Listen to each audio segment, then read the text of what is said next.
شروع خدا کا نام لے کر جو بڑا مہربان نہایت رحم والا ہے۔ جن لوگوں نے کفر کیا اور اوروں کو خدا کے رستے سے روکا، خدا نے ان کے اعمال برباد کر دیے، اور جو ایمان لائے اور نیک عمل کرتے رہے اور جو کتاب محمد پر نازل ہوئی اسے مانتے رہے اور وہ ان کے پروردگار کی طرف سے برحق ہے، ان سے ان کے گناہ دور کر دیے اور ان کی حالت سنوار دی۔ یہ حبط اعمال اور اصلاح حال اس لیے ہے کہ جن لوگوں نے کفر کیا انہوں نے جھوٹی بات کی پیروی کی، اور جو ایمان لائے وہ اپنے پروردگار کی طرف سے دین حق کے پیچھے چلے۔ اسی طرح خدا لوگوں سے ان کے حالات بیان فرماتا ہے۔ جب تم کافروں سے بھڑ جاؤ تو ان کی گردنیں اڑا دو، یہاں تک کہ جب ان کو خوب قتل کر چکو تو جو زندہ پکڑے جائیں ان کو مضبوطی سے قید کر لو۔ پھر اس کے بعد یا تو احسان رکھ کر چھوڑ دینا چاہیے یا کچھ مال لے کر، یہاں تک کہ فریق مقابل لڑائی کے ہتھیار ہاتھ سے رکھ دے۔ یہ حکم یاد رکھو، اور اگر خدا چاہتا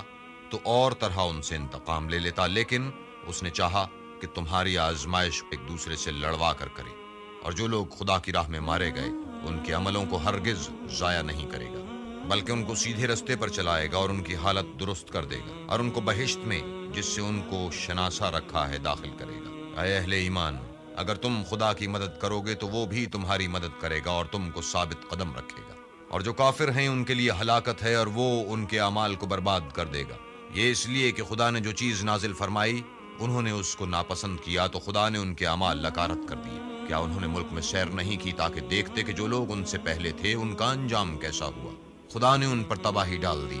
اور اسی طرح کا عذاب ان کافروں کو ہوگا۔ یہ اس لیے کہ جو مومن ہیں ان کا خدا کارساز ہے اور کافروں کا کوئی کارساز نہیں۔ جو لوگ ایمان لائے اور عمل نیک کرتے رہے ان کو خدا بہشتوں میں جن کے نیچے نہریں بہ رہی ہیں داخل فرمائے گا، اور جو کافر ہیں وہ فائدے اٹھاتے ہیں اور اس طرح کھاتے ہیں جیسے حیوان کھاتے ہیں، اور ان کا ٹھکانہ دوزخ ہے۔ اور بہت سی بستیاں تمہاری بستی سے جس کے باشندوں نے تمہیں وہاں سے نکال دیا زور و قوت سے کہیں بڑھ کر تھی، ہم نے ان کا ستیہ ناش کر دیا اور ان کا کوئی مددگار نہ ہوا۔ بھلا جو شخص اپنے پروردگار کی مہربانی سے کھلے رستے پر چل رہا ہو وہ ان کی طرح ہو سکتا ہے جن کے اعمال بد انہیں اچھے کر کے دکھائے جائیں اور جو اپنی خواہشوں کی پیروی کریں۔ جنت جس کا پرہیزگاروں سے وعدہ کیا جاتا ہے اس کی صفت یہ ہے کہ اس میں پانی کی نہریں ہیں جو بو نہیں کرے گا، اور دودھ کی نہریں ہیں جس کا مزہ نہیں بدلے گا، اور شراب کی نہریں ہیں جو پینے والوں کے لیے سراسر لذت ہے، اور شہد مصفا کی نہریں ہیں جو حلاوت ہی حلاوت ہے، اور وہاں ان کے لیے ہر قسم کے میوے ہیں اور ان کے پروردگار کی طرف سے مغفرت ہے۔ کیا یہ پرہیزگار ان کی طرح ہو سکتے ہیں جو ہمیشہ دوزخ میں رہیں گے، اور جن کو کھولتا ہوا پانی پلایا جائے گا تو ان کی انتڑیوں کو کاٹ ڈالے گا؟ اور ان میں بعض ایسے بھی ہیں جو تمہاری طرف کان لگائے رہتے ہیں یہاں تک کہ سب کچھ سنتے ہیں، لیکن جب تمہارے پاس سے نکل کر جاتے ہیں تو جن لوگوں کو علم دین دیا گیا ہے ان سے کہتے ہیں کہ بھلا انہوں نے ابھی کیا کہا تھا؟ یہی لوگ ہیں جن کے دلوں پر خدا نے مہر لگا رکھی ہے اور وہ اپنی خواہشوں کے پیچھے چل رہے ہیں، اور جو لوگ ہدایت یافتہ ہیں ان کو وہ ہدایت مزید بخشتا ہے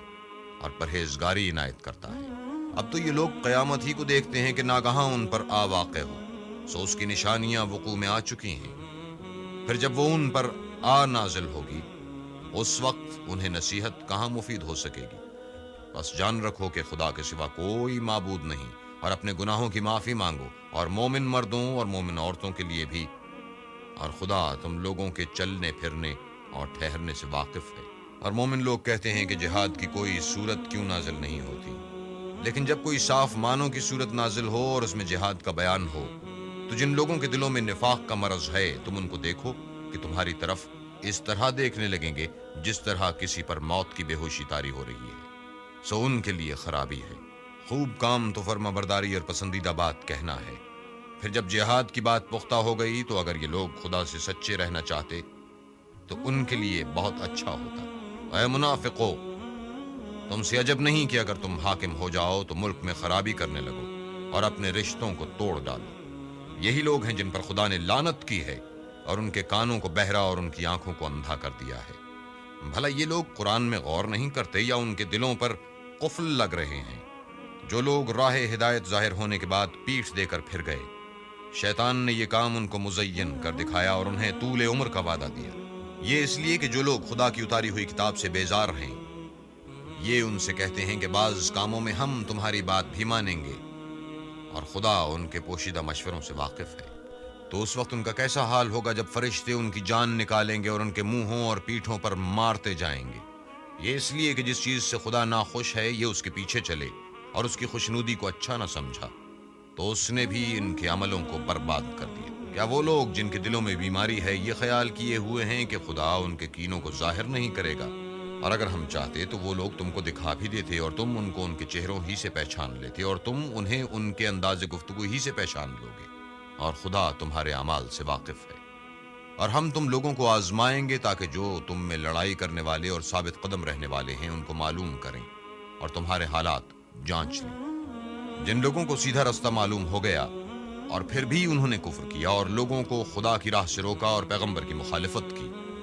وہ خدا کا کچھ بھی بگاڑ نہیں سکیں گے، اور خدا ان سب کا کیا کرایا اکارت کر دے گا۔ مومنو، خدا کا ارشاد مانو اور پیغمبر کی فرما برداری کرو اور اپنے عملوں کو ضائع نہ ہونے دو۔ جو لوگ کافر ہوئے اور خدا کے رستے سے روکتے رہے پھر کافر ہی مر گئے، خدا ان کو ہرگز نہیں بخشے گا۔ تو تم ہمت نہ ہارو اور دشمنوں کو صلح کی طرف نہ بلاؤ، اور تم تو غالب ہو اور خدا تمہارے ساتھ ہے،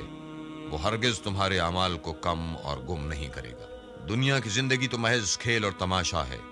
اور اگر تم ایمان لاؤ گے اور پرہیزگاری کرو گے تو وہ تم کو تمہارا اجر دے گا اور تم سے تمہارا مال طلب نہیں کرے گا۔ اگر وہ تم سے مال طلب کرے اور تمہیں تنگ کرے تو تم بخل کرنے لگو، اور وہ بخل تمہاری بدنیتی ظاہر کر کے رہے۔ دیکھو، تم وہ لوگ ہو کہ خدا کی راہ میں خرچ کرنے کے لیے بلائے جاتے ہو، تو تم میں ایسے شخص بھی ہیں جو بخل کرنے لگتے ہیں، اور جو بخل کرتا ہے اپنے آپ سے بخل کرتا ہے، اور خدا بے نیاز ہے اور تم محتاج۔ اور اگر تم منہ پھیرو گے تو وہ تمہاری جگہ اور لوگوں کو لے آئے گا، اور وہ تمہاری طرح کے نہیں ہوں گے۔